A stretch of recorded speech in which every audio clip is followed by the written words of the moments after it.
met you on the street. On the street they called you homeless rather than mentally ill. What they need is decent shelter and help with all their bills. My name is Joe Hall. I'm the chair of the Impact on Communities Coalition. I want to begin by thanking the hundreds and hundreds, even thousands of volunteers who over the past 8 years have helped build a national movement for a social housing program in this country. We have turned this into a social movement not just in Vancouver, but people in Toronto, Montreal, Ottawa, across the country are listening to what's happening here in Vancouver.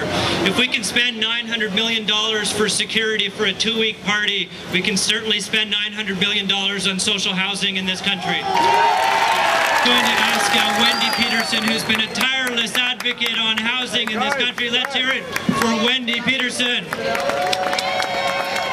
Okay, so we think that there's about 5 points that we want to make to explain why we need a national housing program. The first point is homelessness and poverty is not caused by addiction and mental illness. It's caused by poor housing supply and poor incomes. Duh. Okay, the second point. The Olympics, according to a well-known condo developer in our city, Bob Rennie, are a $6 billion marketing campaign for Vancouver. We do not agree with making Vancouver into a rich resort city. We need affordable housing, and the only way that we're going to do it is to get big dollars from the federal government. In our neighborhood, we need 6,000 units. 6,000 just in the downtown east side of good social housing. Oh yeah. We're never going to get that 6,000 units from crumbs from condo developers. And last, how are we going to pay for all this housing that we need? Well, it's certainly cheaper, government studies have proven this, to build the housing rather than to not have it. Also, in Stats Canada has some stats about the net worth of Canadians. The net worth of Canadian households is now $3 trillion. So the federal government and the provincial governments, they have their budgets coming up, and they're going to tell us that, oh, you know, we have to, in order to stay out of debt, we're going to have to cut back on our services. But that's wrong. Instead, we need to tax the rich and tax the corporations in Canada. They can afford it. The top 20 percentile went up 43% net worth in the last 5 years, and the bottom 20 percentile went down 70% in the last 5 years. Okay, so we have facts and we have logic on our side, but you know what else we have? We have a lot of experience that motivates us. What do we want? When do we want them? Now. What do we want? When do we want them? We're going to move right along to the next speaker, and I'm asking Reverend Rick Matthews to come join us from First United Church. We are in a city where we have the Olympic Games, and whether we love them or hate them, the fact is that the Games have shown us what we're capable of doing when we make it a priority. We have raised enormous amounts of money, we have focused political will, we have produced sustainable results, and we have overcome massive obstacles. The challenge is how we build off that opportunity. We also have a city and a country in which we have responded to the issues in Haiti with great generosity. Our challenge now is to be able to see the things that move us and to identify what the Olympics and the Haiti experience has to do with today's life. The Olympics are supposedly, in the words of Michel Jean, about discovering that we belong to one family and we're all part of that family. And if we have the heart and the generosity that makes us respond to people on the other side of the world in Haiti, the call for us is to see the family that's right here in front of our own eyes.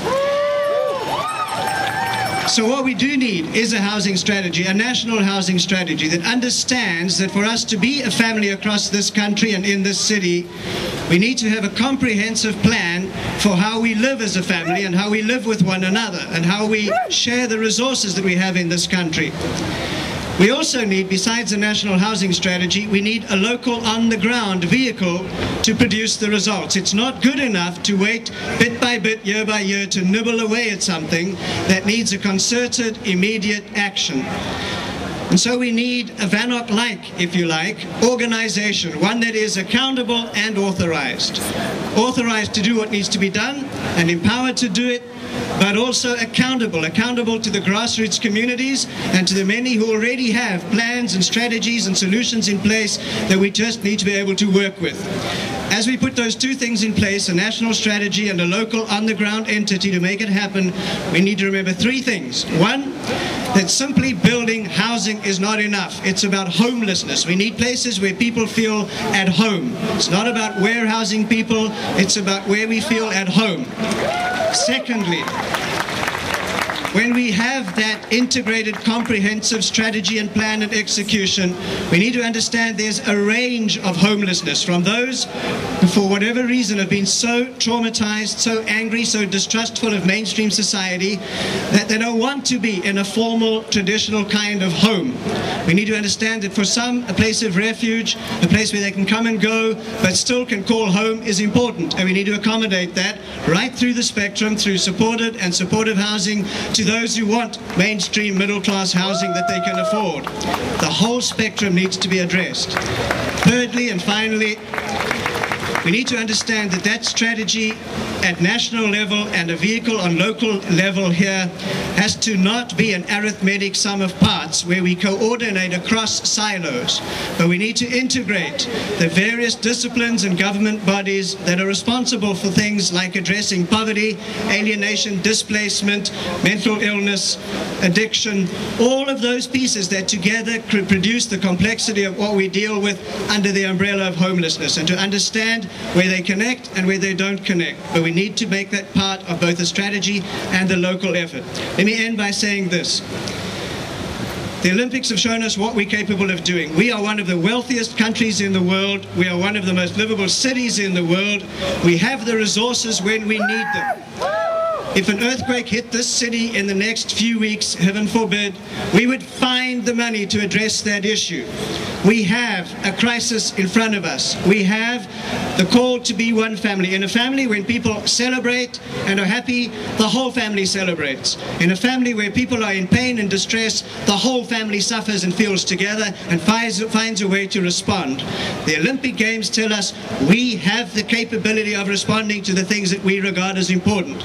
We can end homelessness, and we can end it now.